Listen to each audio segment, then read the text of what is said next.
Hello' everyone, welcome back to my another blog. আজি হৈছে শনিবাৰ আৰু এতিয়া বাজিব হৈছে আবেলি 6টা। এয়া যোৱাকালি ৰাতি দেখিছেই নহয়, মিঠাতেলখিনিতে অকণমান ডালচেনি ভাজিছোঁ আৰু অলপ পিঁয়াজ ভাজিছোঁ আৰু বাতিটোত গোটা জিৰা, ধনিয়া আৰু জালুক তিয়াই থৈছোঁ।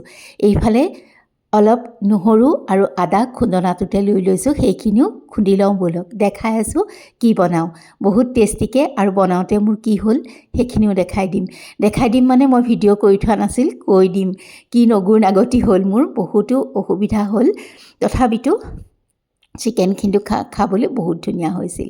আৰু এয়া চাওকচোন, পিঁয়াজখিনি ভজা হোৱাত মই দি দিছোঁ ইয়াতে আদা নহৰুখিনি। তাৰপাছতে ব'লক, এই যে গোটা জিৰা, ধনিয়া, জালুক সেইখিনিও মিক্সিৰ জাৰ এটাত খুন্দি পেলাই দি দিছোঁ। এয়া পিঁয়াজ আৰু আদা নহৰুৰ লগতে অকণমান পানীও দি দিছোঁ, যাতে মছলাখিনি ভাজি থাকোঁতে ধৰি নাযায়, জ্বলি নাযায়। আৰু এয়া চাওক, ৰংটো কিমান ধুনীয়া হৈ গৈছে। একচুৱেলি এই মছলাখিনিৰ ৰংটো ভাল হ'লে মাংসখিনিৰ ৰংটো বহুত ধুনীয়া হয়। আৰু এয়া ইফালে মই দি দিছোঁ গোটেইখিনি ভজা যোৱাত হালধি, ৰেড চিলি পাউডাৰ আৰু জিৰা ধনিয়া পাউডাৰ অকণমানহে দিছোঁ, যিহেতু মই গোটাখিনি দিছোঁৱেই। সেইকাৰণে আচলতে নিদিলেও হ'ল হয়, মোৰ হাতত আহিয়ে গ'ল, অকণ দিয়ে দিলোঁ। আৰু এইফালে মই মাংস অকণমান মেৰিনেট কৰি থৈছিলোঁ, অকল নিমখ হালধি আৰু অকণমান মিঠাতেল দি পেলাই। ৰিকে লৈ আহিছিলে সেইখিনি, ৰাতি 9:30 বাজিলে।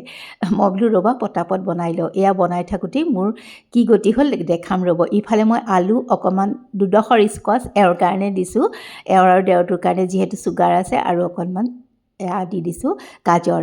এওঁলোকে যিহেতু ৰুটি খাই কিবা অকণ লাগেই, আলু নাখায় যিহেতু, সেইকাৰণে মাংসৰ লগত খাবলৈ তেনেকৈ দি দিছোঁ। এইফালে মই ওপৰত জাৰ ঘৰ পালোহি।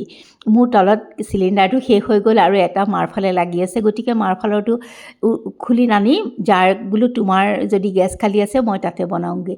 সেয়া তাত গৈ পেলাই বনাইছোঁ। সেইখিনিয়ে মোৰ কষ্ট হ'ল, মানে নগুৰ নাগতি বুলি যে কৈছিলোঁ সেইখিনিয়ে হ'ল। আৰু এয়া মই তিল অলপ ইয়াত মই দিছোঁ, এয়া এটা বিলাহী মাংসখিনি ভজা যোৱাত। আৰু টাৱা এখনত আপোনালোকে মন কৰিছিলে চাগে, অকণমান তিল ড্ৰাই ৰ'ষ্ট কৰি লৈছোঁ, শুকানে ভাজি লৈছোঁ। আৰু তাৰপাছতে এয়া চাওক মাংসখিনি কিমান ধুনীয়া হৈছে দেখিছেনে।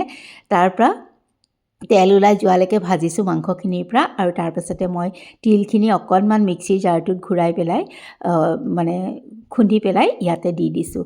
মাংসখিনি সিজিছে দেই, তেতিয়ালৈ মোৰ গোটেইখিনিয়ে মাংস সিজি গৈছিলে, আলুখিনিও সিজি গৈছিলে। তেনেকুৱাতে মই তিলখিনি দি অকণমান লৰাই বগৰাই লৈছোঁ। আৰু যিসকলে তিল ভজা গোন্ধটো ভাল পায় তেখেতসকলে নিশ্চয় এনেকুৱা মাংস কাৰীখন খাই খুবেই ভাল পায়। আজিকালি সকলোৱে জানে তিল চিকেন বনাবলৈ, কিন্তু যিসকলে খোৱা নাই দেখাই দিছোঁ, এবাৰ খাই চাব, খুব ভাল পাব। আৰু এয়া চাওকচোন, মোৰ তিল চিকেন হৈয়ে গ'ল। লাষ্টত মই ধনিয়াৰে গাৰ্নিচিং কৰি দিলোঁ, কিন্তু ধনিয়াখিনি ইয়াত নিদিলেও কথা নাই, তিলৰ গোন্ধটোতেই বহুত ধুনীয়া লাগে খাবলৈ। আৰু ইয়াত চাওক, এতিয়া মই হটকেছ এটালৈ কাঢ়ি থৈ দিছোঁ। মই খুব বেছি পানী দিয়া নাই, অলপ মানে এয়া কৰিয়ে ৰাখিছোঁ, যিহেতু লগত দালি চালি আছিলেই। আৰু পিছত মই টেবুল সজাবলৈই নহ'লে, কাৰণ 10টা বাজি গ'লগৈ, উৎপাত লাগিলে। গতিকে এওঁৰ প্লেটখন দেখাইকে ৰুটি খাইছিলে যিহেতু, অকণমান এনেকৈ থৈ দিলোঁ, দেখাই দিলোঁ। আমি ভাত খোৱা সময়ত ভিডিঅ' কৰাই নহ'লে। আৰু তাৰপাছত এইফালে আজি ৰাতিপুৱা তোলে আহক, অকণমান লৰালৰিয়ে হৈছে, যিহেতু আজি এওঁৰ অফিচ বন্ধ, ছেকেণ্ড ছেটাৰডে। গতিকে অকণমান দেৰি কৰোঁতে বহুতেই দেৰি হৈ গৈছে। এইফালে মই বেঙেনা ফ্ৰাই কৰিছোঁ, আৰু এইফালে মই অকণমান চপাৰটোতে পিঁয়াজ, নহৰু, বিলাহী এনেকৈ চপ কৰি পেলাই তেলত বহাই দিছোঁ এই কেৰাহীটোত।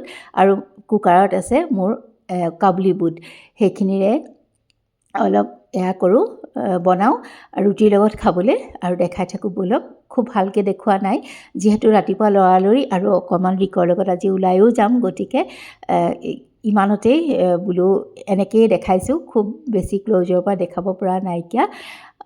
আৰু যিহেতু এওঁ বহিলেই নহয় খাবলৈ, ৰাতিপুৱা ব্ৰেকফাষ্টটো মানে সময়তকৈ দেৰি হৈ গ'লেগে বৰ দিগদাৰী পায়।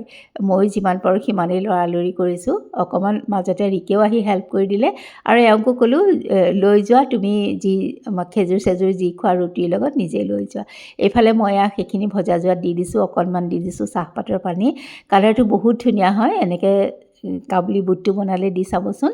আৰু অকণমান দি দিছোঁ মই বেকিং পাউডাৰ, তেতিয়াও মানে এটা খুব ধুনীয়া হয়। আপোনালোকে বাৰু দি চাব কাবুলী বুটৰ এইটো বনালে। আৰু তাৰপাছতে এয়া মই ৰুটিখিনি শুকান ৰুটিখিনি কৰিবলৈ ল'লোঁ আৰু তাৰপাছতে চাহখিনিও এইফালে বহাই দিছোঁ ৰিক আহি গ'ল মই চাহখিনি বাকি দিওঁ বুলি সেয়া সি কাষতে ৰৈ আছে ভিডিঅ'ত ওলাবলৈ ইমানটা ভালো নাপায় আৰু ভিডিঅ'টোৱে কাভাৰো কৰা নাছিলে বাৰু সি গম নাপায় মোবাইলটোৱে অন হৈ আছে বুলি তাৰপাছতে তাক বোলো সি চাই দিলে ময়ে বাৰু চেকি দিলোঁ ক'ৰবাত পেলাই বুলি ভয়ো লাগে তাৰপাছতে সেয়া সি লৈ গ'ল টেবুললৈ আৰু মই ইফালে যিমান পাৰোঁ পটাপট ৰুটিখিনি সেকি লৈছোঁ বোলো ধুনীয়াকৈ খাই লওঁ গোটেইকেইটা একেলগে আৰু তেন্তে আজিলৈ আহোঁ।